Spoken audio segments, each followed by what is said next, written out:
Hai, saya Dr. Izul daripada Klinik Desa Pandan. Hari ini saya akan bercerita tentang obesiti. Okey, apa itu obesiti?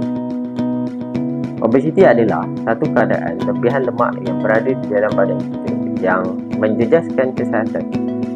Obesiti ini diukur melalui indeks isen tubuh yang dipanggil, kata nama lain adalah BMI.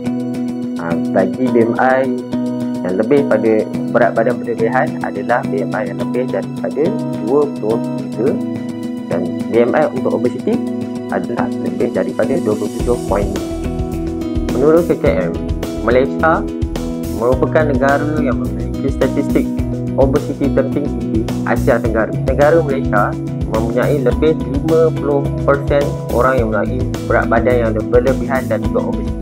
So, apa yang menyebabkan kita menjadi berat badan berlebihan dan juga obesiti?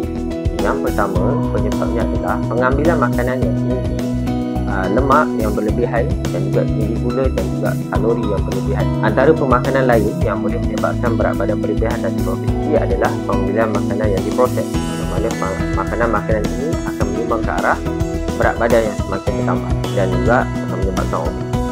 Yang kedua adalah aktiviti fizikal badan yang kurang. Dengan keadaan seharian kerja mungkin banyak tidur dan tidak banyak aktiviti fizikal, tapi dalam tambahan daripada itu kita kurang melakukan aktiviti fizikal yang akhirnya menyumbang juga ke arah berat badan yang berlebihan.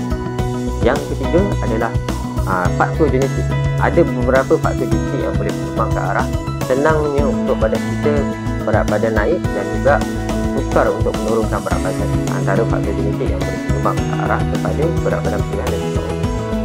Faktor yang keempat adalah tekanan dalam kehidupan dan juga kurang tidur, yang mana tidur yang kurang daripada 3 jam ataupun tekanan seharian yang akhirnya akan boleh menyumbang kepada bertambahnya berat badan dan juga obesiti.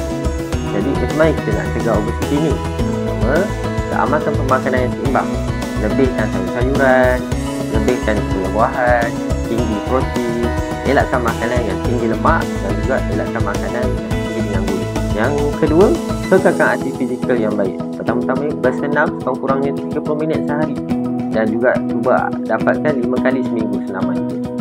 Dan yang ketiga adalah tidur yang cukup. Pastikan tidur dapat dalam 6 hingga 8 jam setiap malam untuk kita stabilkan hormon kita. Jika anda mengalami masalah obesiti, silalah berjumpa dengan doktor untuk mendapatkan konsultasi dan rawatan yang terbaik.